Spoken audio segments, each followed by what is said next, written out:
Logos പ്രതിഭ quiz 2025 വാർഷിക മത്സരം ഇവിടെ അവസാനിച്ചിരിക്കുകയാണ്.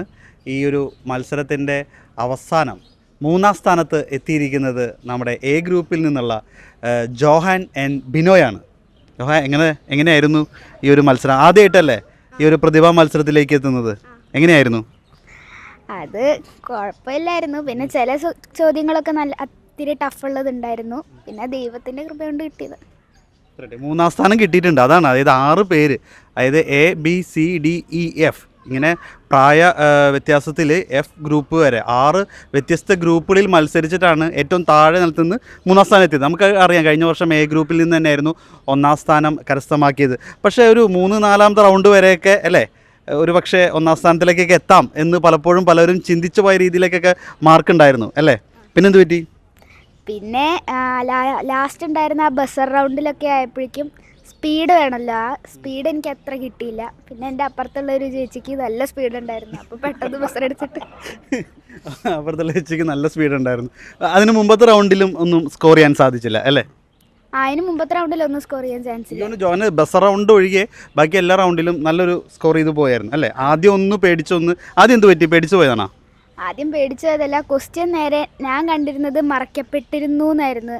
അങ്ങനെയാണെങ്കിൽ ശരിയായിരുന്നു. പക്ഷേ ശരിക്കും ഉണ്ടായിരുന്ന മറക്കപ്പെട്ടിരുന്നില്ല എന്നായിരുന്നു. കണ്ടതിൻ്റെ ഒരു കുഴപ്പം ഉണ്ടായിരുന്നു. അല്ലെങ്കിൽ അതും കൂടി ഒന്ന് ശരിയാക്കി കിട്ടിയാണ്. എന്തായാലും 3-ാം സ്ഥാനം നേടി. അത് ചില്ലറ കാര്യമില്ല. 5 ലക്ഷം പേരോളം പങ്കെടുത്ത ഈ ഒരു മത്സരത്തിലാണ് അതിനകത്ത് 1-ാം സ്ഥാനം ഉണ്ട് എ വിഭാഗത്തിൽ.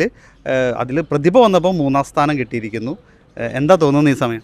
നല്ല സന്തോഷം തോന്നുന്നുണ്ട്. പിന്നെ ദൈവത്തിനൊക്കെ നന്ദി പറയുന്നു. ദൈവത്തിന് നന്ദി പറയുന്നു. അടുത്ത വർഷം എന്തായാലും ഒരു ലോഗോസ് പ്രതിഭയായിട്ട് തന്നെ വരും. അങ്ങനെയൊന്നും ഞാൻ പറയണില്ല, വരും. എന്ത് തോന്നുന്നു ചേട്ടൻ? ബിനോയ് അല്ലേ? ഓക്കെ. അവൻ പരിശുദ്ധാത്മാവിൻ്റെ ഒരു അനുഗ്രഹം നന്നായിട്ടുണ്ട്. വചനമൊക്കെ വളരെ പെട്ടെന്ന് ഓർമ്മിക്കാനും അത് നമ്പറുകളൊക്കെ ഓർമ്മിച്ച് വെച്ച് പറയാനും കാണാതെ വചനങ്ങൾ ഹൃദയസ്ഥമാക്കാനൊക്കെ ഒരു കഴിവ് ദൈവം അവന് കൊടുത്തിട്ടുണ്ട്. അതുകൊണ്ടാണ് എത്ര വർഷമായി ലോഗോസ് ക്വിസ് എഴുതാന്ന് പറയുന്നത്? അവൻ്റെ 2-ാമത്തെ വർഷമാണ്. കഴിഞ്ഞ വർഷം എഴുതിയത്. ആ 2-ാമത്തെ വർഷമായിട്ട് എഴുതണുള്ളൂ. അപ്പോഴത്തേക്കും ലോഗോസ് പ്രതിഭാ മത്സരത്തിലേക്ക് എത്തി 3-ാം സ്ഥാനം നേടി. ഓക്കെ, ചേച്ചി എന്ത് പറയണു? ദൈവത്തിൻ്റെ കൃപ. ആദ്യം മാർക്ക് പറഞ്ഞപ്പോൾ പേടിച്ചു പോയി, തീരെ മാർക്ക് പറഞ്ഞത്. പിന്നെ ഞാൻ ഫുൾ ടൈം പള്ളിയിൽ പോയിരുന്ന് പ്രവർത്തിച്ചു. നോക്കിയില്ല എന്താന്നുള്ളത്. പിന്നെ ഇത് കഴിഞ്ഞിട്ടാണ് വന്നത്. ചേച്ചി സന്തോഷം. ചേച്ചി എഴുതിയില്ലായിരുന്നു ലോഗോസ് ക്വിസ്? ഞാൻ എഴുതിയായിരുന്നു. ഞാൻ സി ഗ്രൂപ്പിലായിരുന്നു. 85 മാർക്സ്. ഓക്കെ. ആരാണ് നിങ്ങൾ വീട്ടിലൊക്കെ എങ്ങനെയാണ് ഈ ബൈബിൾ വചനമൊക്കെ പഠിപ്പിച്ച് ഇത്രയൊക്കെ ആക്കിയെടുക്കുന്നതൊക്കെ ആരാ? ഞങ്ങൾ ഈ പ്രാവശ്യം ഈ ലോഗോസ് പരീക്ഷ ആരംഭിക്കുന്നതിന് മുമ്പ് ഞങ്ങൾ ഒരുമിച്ചിരുന്ന് കുറച്ച് പഠിച്ചിരുന്നു. ഓരോ അധ്യായങ്ങളും അതിൽ പ്രധാനപ്പെട്ട ചോദ്യങ്ങളൊന്ന് നോക്കിയിട്ട് ഞങ്ങൾ ഒരുമിച്ചിരുന്ന് പഠിച്ചിരുന്നു. ഞങ്ങൾ 4 ആളും എഴുതിയിരുന്നു. അതിൽ അവനാണ് ഏറ്റവും കൂടുതൽ മാർക്ക് കിട്ടിയത്. നിങ്ങൾ കുടുംബമായിട്ട് ഒരുമിച്ചിരുന്നു. അപ്പോൾ എങ്ങനെയാണ് സമയം കണ്ടെത്തിയിരുന്നത്? ഞങ്ങൾ വൈകുന്നേരങ്ങളിലും സാധാരണ രാവിലെ പള്ളിയിൽ പോകും. അതിനുശേഷം വന്ന് ഒരു ചായ കുടിക്കുന്ന സമയമുണ്ട്. ആ സമയത്തായിരുന്നു സാധാരണ. അതെ, ആ സമയത്ത് എത്ര മണിക്കൂർ മാറ്റി വയ്ക്കും? അങ്ങനെ പ്രത്യേകിച്ച് സമയമൊന്നും വയ്ക്കില്ല. ഒരു ദിവസം ചില ദിവസം 10 മിനിറ്റൊക്കെ ഉണ്ടാവുള്ളൂ, ചില ദിവസം കൂടുതൽ. പിന്നെ ഈ റിസൾട്ട് വന്നതിന് ശേഷം പിന്നെ ഇവൻ കുറച്ച് കൂടുതലിരുന്ന് ശ്രമിച്ചു. അമ്മ എന്ത് പറയണ ഈ പഠിപ്പിക്കാനൊക്കെ ആയിട്ട്? പഠിപ്പിക്കാൻ ഇവർ രണ്ടുപേരും അല്ല, ഇവർ രണ്ടുപേരും പഠിപ്പിക്കാൻ സഹായിക്കുന്നവർ. എനിക്കത്ര റോളില്ല. ഇവളാണ് പോസിറ്റീവായിട്ടുള്ള സപ്പോർട്ട് കൊടുക്കുന്നത്. അങ്ങനെയൊന്നുമില്ല. അവൻ എന്നോട് ചോദ്യം ചോദിക്കാൻ പറയണ, ഞാൻ ചോദ്യം ചോദിക്കണം, അത്രേ ഉള്ളൂ. അല്ലാതെ ഞാനൊന്നും ചെയ്യുന്നില്ല. തന്നെ പഠിച്ചിട്ട് വരും. എന്നിട്ട് നമ്മളൊന്ന് ചോദ്യം ചോദിച്ച് കൊടുക്കണം. അപ്പം തന്നെ പറഞ്ഞ ഒരു കോൺഫിഡൻസ് ആയാൽ പിന്നെ അത് തീർന്നു.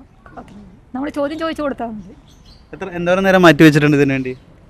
അങ്ങനെ ഇതായത് മുതൽ പിന്നെ ഒരു അധ്യായം പഠിക്കാനൊരു അരമണിക്കൂർ അത്രയൊക്കെ എടുത്തു.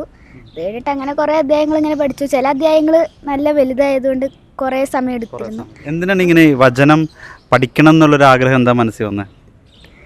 അങ്ങനെയൊന്നുമില്ല. ലോഗോസ് എഴുതുക എന്ന് പറയുമ്പോൾ അത് പഠിക്കണം എന്ന് തോന്നി. അപ്പം വികാരി അച്ഛന്മാരൊക്കെ കഴിഞ്ഞ വർഷം ഉണ്ടായിരുന്നു, ഈ വർഷം ഉണ്ടായിരുന്ന അച്ഛനൊക്കെ നല്ല പ്രോത്സാഹനമായിരുന്നു. അപ്പം അതുകൊണ്ട് എഴുതിയതാണ്. എന്തായാലും ഇപ്പോൾ വളരെ സന്തോഷമായി. ഇനി അടുത്ത വർഷം എന്തായാലും നന്നായിട്ട് ഒന്നുകൂടി പഠിച്ചൊരുങ്ങി വരും അല്ലേ? വരും. Thank you. കഴിഞ്ഞ വർഷത്തെ അച്ഛനാണ് ഫോം വരെ പൂരിപ്പിച്ചു കൊടുത്തത്. ഫോട്ടോ എല്ലാം എടുത്ത് അച്ഛൻ്റെ ഭയങ്കര താല്പര്യമായിരുന്നു. ഫോമെല്ലാം അച്ഛൻ തന്നെ പൂരിപ്പിച്ച് കൊടുത്ത് അങ്ങനെയാണ് അവൻ എഴുതിക്കോളൂ അവന് കിട്ടുമെന്ന് പറഞ്ഞിട്ട് അങ്ങനെ അപ്പോൾ അവന് എഴുതിയാൽ കിട്ടുമെന്ന് നമുക്ക് മനസ്സിലായത്. എന്തായാലും പാലക്കാട് രൂപതയ്ക്ക് അഭിമാനിക്കാം. രൂപതയിൽ നിന്നുള്ള ജോഹൻ എൻ ബിനോയ് ലോഗോസ് പ്രതിഭാ ക്യൂസിൽ 3ാം സ്ഥാനം കരസ്ഥമാക്കിയിരിക്കുകയാണ്. അതും വളരെ നന്നായി തന്നെ പോരാടി. ഒരുപക്ഷെ ഇടയ്ക്കൊക്കെ 1ാം സ്ഥാനത്തിലേക്കൊക്കെ ജോഹൻ കയറി വരും എന്ന രീതിയിലൊക്കെ പലപ്പോഴും ഞങ്ങൾക്കൊക്കെ തോന്നിയിരുന്നു. അത്തരത്തിലൊരു മത്സരം ജോഹൻ കാഴ്ചവെച്ചു. എന്തായാലും അടുത്ത വർഷത്തേക്ക് തന്നെ ഒരു ലോഗോസ് പ്രതിഭ എന്ന രീതിയിലേക്ക് തന്നെ നമുക്ക് നോക്കിക്കാണാവുന്ന ഒരു പ്രതിഭ തന്നെയാണ് ജോഹൻ.